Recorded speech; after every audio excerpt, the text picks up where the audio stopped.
Packets na tinahi ko na sa sewing machine. Tinikit ko na sila. Ayan po, malinis po. Sa labas, ganyan.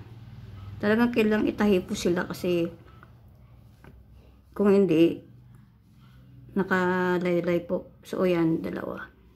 Ang challenge po dito kasi ito, di ba, ito merong ganyan. Papasok yan sa loob. Yan. Ganyan. Ayusin ko muna po.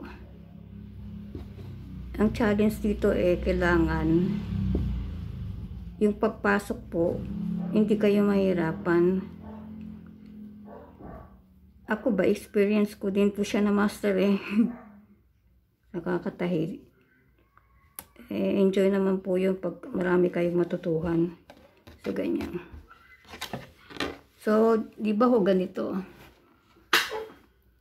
Nag-impress silang dalawa. Ito yung 3 cm. So, yung 1 cm ay yung allowance, yung pangtahi. So, ito ho. Ipapasok nyo silang dalawa. Tapos ito, ganon. Tapos sa loob, may tatahiin pa rin. Saka ko natuturo po yun. Ganyan. Ang challenge po dito kasi, bumubukol dito sa gilid. Kaya ang ginagawa ko, di ba ang tahi kasi dito, hanggang doon lang sa line ng ito. Hanggang sa line lang ng yun. Yung ipapasok na ganon. Tapos, ang challenge dito kasi bumubukol pag diretso.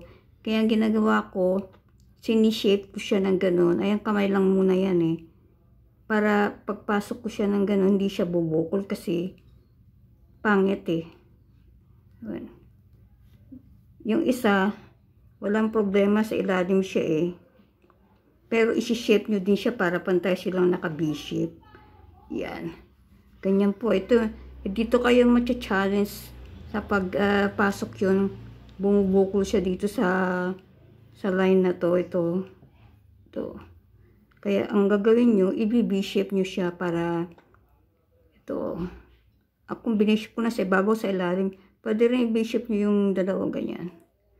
Tahiin nyo muna sa kamay para mas madali. Yung isa, kahit hindi nyo, yan, ipasok nyo, mamaya nyo siya i-V-shape. Yan. Ito yung ganyan. Tapos dito, i-V-shape nyo din pareho sila para maganda dito. Diba? Kasi parang naka-V-shape siya para hindi siya bubukol dito Kikita naman sa camera. Diba V-shape yan. Kasi kung di nyo binishape ito, straight lang, bumubukol siya Dito, pangit. Sa susunod na video, finalize, makikita nyo maganda na siya. Kasi nakaganyan lang. So, ito bibishape ko din yan. Tatago ko mabuti ito.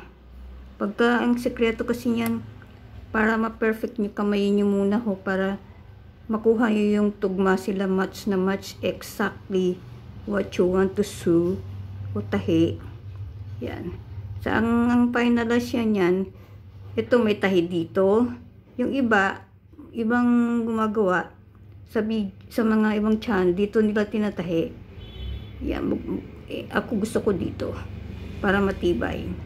Hindi ito, yung nasa loob, hindi naaangat. Yung iba dito ako sa, yan. Tatahiin ko siya dito. Tapos dito. Ilalak ko para hindi na bumuka ito. Tapos sa ilalim itatahi din yan. Ganyan. Papakita ko din sa inyo ito. Yung sa ilalim, tatahiin din yan, ilalak din. O, diba? O, sige po. Yung next video, papakita ko sa inyo yung natahi ko na kasi pag mahabang video, hindi makapag-upload matagal ang